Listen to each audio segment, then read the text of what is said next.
রাখে হরি মারে কে। অরণ্য সুন্দরী চ্যানেলে আবার একটা নতুন ভিডিও নিয়ে চলে এসেছি। আশা করি ভিডিওটা তোমাদের ভালো লাগবে। তো রাখে হরি মারে কে এই কথাটা কেন আমি বললাম বলো তো? এই প্রবাদ বাক্যটি আজ আমার জন্য সত্যি হয়ে গেছিলো। সত্যি বলতে একটুর জন্য আমি প্রাণে বাঁচলাম, আর হয়তো বা অন্য কিছু হতে পারতো, অনেকটা আঘাতপ্রাপ্ত হতাম। তো যাই হোক, সেরকম কিছু হয়নি। তো কেন আমার সাথে এরকম ঘটলো, কে ঘটালো, কী জন্য হলো, এই সব কিছু দেখতে হলে আমার পুরো ভিডিওটা দেখতে থাকো। তো ভিডিওর প্রথমেই বড়দের জানাই প্রণাম, আর ছোটদের জন্য রইল অনেক অনেক ভালোবাসা। অরণ্য সুন্দরী চ্যানেলে আমার এই ভিডিওগুলি তোমরা কে কে দেখতে ভালোবাসো আমাকে কমেন্ট করে জানাবে। আর ভিডিওটা চলো শুরু করা যাক। তো কী বলো তো, এই কদিন ধরে এখন যে আবহাওয়া চলছে তোমরা তো বুঝতেই পারছো, প্রায় সব জায়গাতেই এরকম আবহাওয়া। বর্ষাকাল, প্রচুর বৃষ্টি হচ্ছে।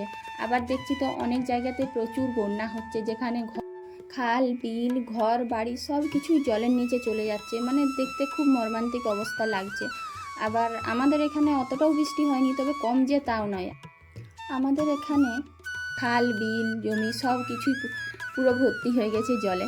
আর এই যে দেখছো জলটা আমার বাড়ির পেছনের দিকটাতে, মানে জানালা থেকে ভিডিওটা করছি, তো ছাদ থেকে যে জলটা পড়ছে না, এই জায়গাটা পুরো গর্ত হয়ে গেছে। তো মনে হচ্ছে কদিন পরে আর পুকুরে দাঁড়িয়ে যাবে।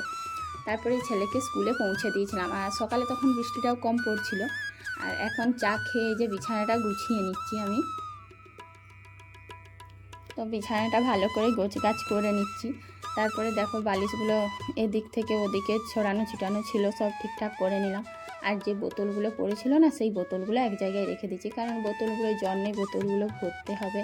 জানালাটাও আজকে খোলা হয়নি, জানালাটা খুলে দিলাম।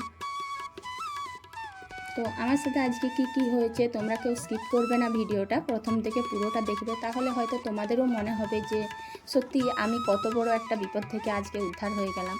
আর ঈশ্বরের কাছে অবশ্যই ধন্যবাদ জানাবো যে আমাকে রক্ষা করেছেন। তো দেখো কাজগুলো করছিলাম, আর বর্ষাকাল, বৃষ্টি পড়ছে, এরকম আবহাওয়ায় বাঙালির ঘরে চপ সিঙ্গাড়া মুড়ি এইসব কিছু হবে না, এটা কি করে হয়? তো আমাদের বাড়িতে আজকে পকোড়ি ছাকা হচ্ছে। আর মা পকোড়িগুলো খুব ভালো করে, সেই জন্য মা এই দায়িত্ব নিয়েছেন যে করব। আর সবার জন্য অনেকগুলোই পকোড়ি করে নিয়েছে। এই জুতোগুলো জলে ভিজেছিল, তো ছেলের জুতোগুলো জলেও ভিজেছিল আর বালি ছিল, সেই জন্য একটু শুকনো হয়ে যেতেই ঝেড়ে করে রেখে দিলাম। নাহলে ঘরের মধ্যে কীরকম এদিক ওদিক দেখাচ্ছিল। আবার বালিও হবে এখানে সেখানে, ওই জুতোগুলো মানে কোথাও যাওয়া আসার জন্য, সেই জন্য জুতোগুলো আবার বক্সের মধ্যে ভরে দিয়েছি। এরপরে দেখো বাড়ির কাজ তো শুরু করে দিয়েছি, আর বৃষ্টিটাও একটু একটু পড়ছে, তাই ঘর ঝাঁটানোটাই আগে বেছে নিলাম। সব জায়গাগুলো ভালো করে একটু একটু করে ঝাঁট দিয়ে দিচ্ছি।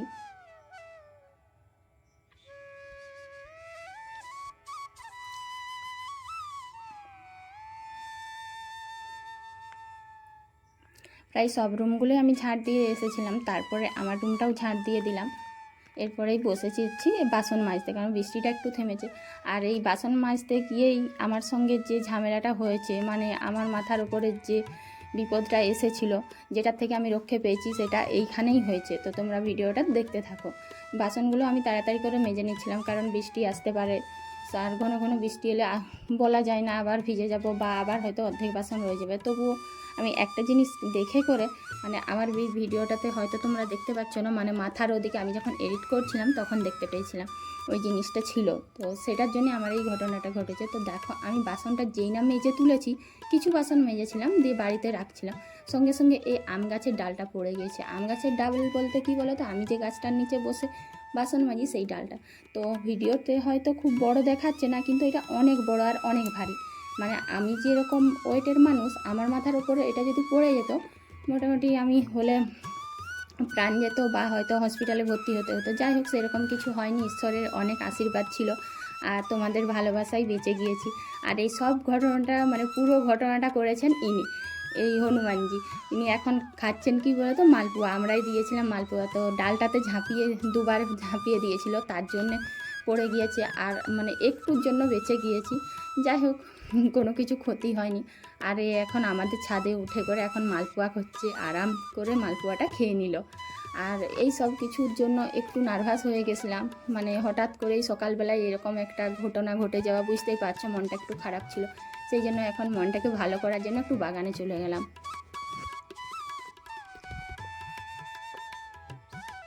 তো বাগানে কি তুলতে এসেছি বলে, তো বাগানে তো বাবা ফুল তুলেই নিয়েছেন, তো আমি তুলতে এসেছি এই যে পেয়ারাটা। কদিন আগে এই পেয়ারাটা দেখেছিলাম, আর কাকিমা কালকে বলেছিলেন যে পেয়ারাটা খুব পেকে গিয়েছে, তুলবে। তো পেয়ারাটা তুলতে এসেও একটু নার্ভাস ছিলাম, তো দেখো হাত দিয়ে টানতেও পাচ্ছিলাম না একটা পেয়ারা, আর টানতে টানতে এদিক সেদিক করতে করতে দুম করে নিচে পড়ে গেল। তাও নিচ থেকে কুড়িয়ে নিলাম পেয়ারাটা। আর পেয়ারাটা দেখতে পাচ্ছ তোমরা, এটা হচ্ছে বারুইপুরের পেয়ারা, তো খুব মিষ্টি পেয়ারাটা, আর অনেকটাই পেকে গেছে, ওই জন্য সাদা সাদা দেখাচ্ছে। তো আমি এটা বাড়িতে রেখে দেবো, কেউ না কেউ তো এটা খাবেই, খুব মিষ্টি পেয়ারাটা খেতে। এখন আমার ছেলেও চলে এলো স্কুল থেকে, তো কতটা দুষ্টু তোমরা দেখতেই পাচ্ছ, যে রেনকোটটা পরেছে অথচ মাথায় রেনকোটের ঢাকা নেয়নি। এরপর আমার সাথে শুরু করে দিয়েছে বদমাইশি, বললাম যে রেনকোটটা খুলে যা, তো খুললো না, বাড়ির ভেতরেই খুলবে। এখন তার দুষ্টুমি শুরু হয়ে গেল, আর আমার দিকেও ফেঁকে দিল। আর এখন রেনকোট পরাতে হবে গাড়িটাকে, কারণ সারাদিন জলের মধ্যে ভিজলে এটা তো ঠিক না, খারাপ হয়ে যাবে।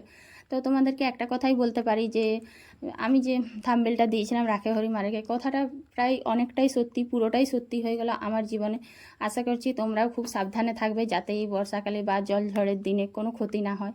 তো আমার ভিডিওটা এখানেই আমি শেষ করছি। তোমাদের যদি ভালো লাগে অবশ্যই চ্যানেলটাকে